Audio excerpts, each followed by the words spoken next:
अभी तक जितने भी हम लोग अभी तक अनुसंधान में किए हैं, किसी का भी जो लॉरेंस बिश्नोई गैंग जो बताया जा रहा है उससे कनेक्शन नहीं आया है। उसी तरह से ऐसे कई मामले आए हैं जिसमें नंबर रजिस्टर्ड कहीं और से कराया गया, लेकिन इस्तेमाल हिंदुस्तान में हो रहा था, और तो उसमें हम लोग कई बार किए।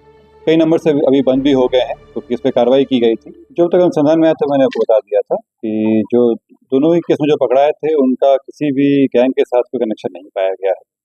अभी तक जितने भी हम लोग अभी तक अनुसंधान में किए हैं, किसी का भी जो लॉरेंस बिश्नोई गैंग जो बताया जा रहा है उससे कनेक्शन नहीं आया है, और बाकी कुछ अभी नंबर अभी और जांच में है, तो हम लोग देख रहे हैं इसमें। सर नहीं जो बयान हुआ है उसमें किसी राजेश यादव का नाम आया है, पूरा जगह कौन है और सांसद से उनका क्या रिलेशन है? देखिए, जैसे मैंने आपको बताया कि ये जो पकड़ाया व्यक्ति थे उसके द्वारा बताया गया है। हम लोग अभी इसमें एविडेंस कर रहे हैं, जांच कर रहे हैं इसमें।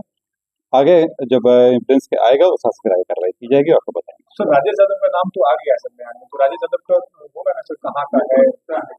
मैं आपको वही बता रहा हूँ, जिस तरह से वो दिया है, जो उनके द्वारा बताया गया था वो मैंने आपके सामने रख दिया है इसमें। ये हम लोगों के अभी अनुसंधान का विषय है कि इस पे क्या आता है एविडेंस, साथ में क्या उनका मूवमेंट वगैरह है, वो सब देख के फिर आगे कार्रवाई की जाएगी इस पे। इसके अलावा भी बहुत सारा कॉल आया है पाकिस्तान, मलेशिया या अन्य जगह से, वो क्या पाकिस्तान से है या इंडिया में रह के? जैसे मैं आपको एग्जांपल दे रहा हूँ, जो पहला जो व्यक्ति पकड़ाए थे, महेश यादव जी पकड़ाए थे, वो दुबई का नंबर इस्तेमाल कर रहे थे। तो ये जो व्हाट्सएप पे नंबर चल रहा है वो जरूरी नहीं है कि उसी का इस्तेमाल किया जा रहा है। व्हाट्सएप पे का रजिस्टर होने के बाद अलग नंबर का भी वो इंटरनेट पे चलाया जा सकता है। उसी तरह से ऐसे कई मामले आए हैं जिसमें नंबर रजिस्टर्ड कहीं और से कराया गया, लेकिन इस्तेमाल हिंदुस्तान में हो रहा था, और तो उसमें हम लोग कई बार किए। कई नंबर से अभी बंद भी हो गए हैं क्योंकि इस पर कार्रवाई की गई थी। तो ये जरूरी नहीं है कि जो नंबर वहाँ से आ रहा हो, लेकिन हम लोग उसी को मान के चल रहे हैं, सत्य है और उसका क्या एंगल है उस पर देखते हुए जब तक इसे झुठला ना दिया जा सके। जो आरोपी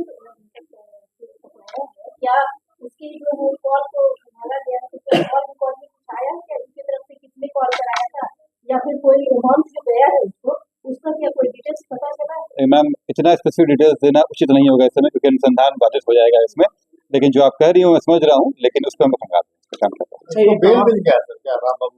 देखिए, जो नॉर्मली जो ये है इसमें 7 साल से कम सजा हो, उसमें जब तक कोई और कारण ना हो उसमें रिमांड नहीं किया जाता है इसमें।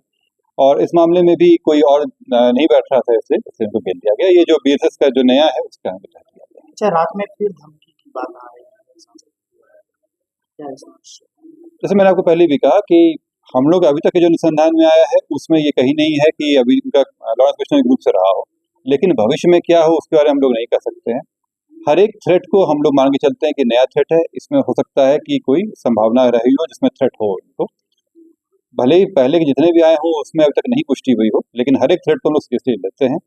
लेकिन जो थ्रेट आ रहा है उसमें लोग काम कर रहे हैं। क्या कॉल डिटेल्स वगैरह निकाला जा रहा है? क्या उसमें किया जा रहा है वो मैं आपको नहीं बता सकता हूँ। जो बता रहे थे उसमें कि हम लोग जांच करते हैं, उसमें अगर उसमें लगता है कि इस तरह कुछ है तो फिर हम आगे बढ़ते हैं। सर महेश पांडे नाम जो युवक पहला पकड़ाया था उसको पुलिस रिमांड पे गई, तो क्या उसमें भी किसी सहयोगी या किसी और व्यक्ति का नाम का जिक्र हुआ? जैसे उसने बताया था कि वो पहले मिला था, उसमें कुछ लोगों के भी बताए थे वो, लेकिन उसमें कोई ऐसा हार्ड एविडेंस अभी तक नहीं आया था उसमें कि कोई इस पर कराया गया। वो उसका पर्पस केवल यही था कि वो चाह रहा था कि इसमें सेटलमेंट कराने के नाम पे वो सांसद महोदय करीबी बन जाए, क्योंकि वो कुछ दिन पहले ही वहां से हटा था, तो वो एक अपने ही वेस्ट इंटरेस्ट के लिए कर रहा था। सर राम बाबू मोबाइल मिली थी, जो धमकी दिया था वो नहीं मिला, जो वीडियो है वो मिला।